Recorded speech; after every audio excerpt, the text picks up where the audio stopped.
Rainbow Crunch salsa in Salmon Lettuce Boats. Guys, this is the summer dinner for the rest of summer. I can't get over it. And since the salmon only takes 10 minutes to air fry, the entire meal will be ready in those 10 minutes because we're going to do all the chopping while the salmon's cooking.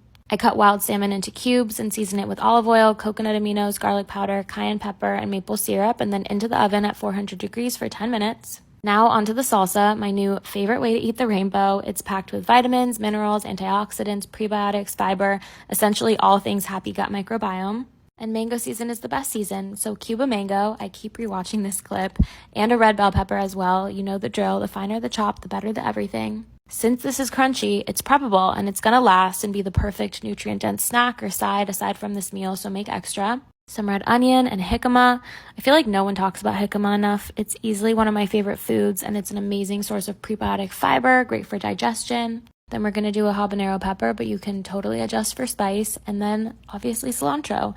And the topping is just a squeeze of lime, dash of olive oil, black pepper, sea salt. Give it a mix, and we're gonna start assembling these lettuce boats. I did iceberg lettuce, but you can do butter lettuce, you can use tortillas. I just know this would be a summer dinner party or barbecue hit because you could make it in large batches and just transport the wrap separately. Then I top with my favorite salsa from Yellowbird. They really just use whole food clean ingredients, and that is it. It's so good. I've been in a cooking rut this weekend, so we're going to make one of my favorite nutrient-dense comfort meals, chicken pesto sweet potato toast, to get us back into the groove. We're going to cut a sweet potato lengthwise into even slices about a 1/4 inch thick. I baked them without anything else for 30 minutes at 400 degrees. My pesto recipe has gotten some praise from my friends, so into the blender, 2 cups of spinach, 1 cup of basil, 1/3 cup of pine nuts and cashews, 1/4 cup of hemp seeds, nutritional yeast and olive oil, 2 garlic cloves, a dash of lemon and Celtic salt. It's protein packed, you get your greens in, and you can have an extra serving for pasta. And if it's too thick to blend, just add a little water. It's so important to forgive yourself if you've been in a cooking rut, and unconsciously putting a lot of pressure on yourself to make an elaborate meal is going to make it a chore, so break the rut with a meal that feels comfortable. The simplest chicken, I coated in avocado oil for its high smoke point, garlic powder, thyme, oregano, and paprika.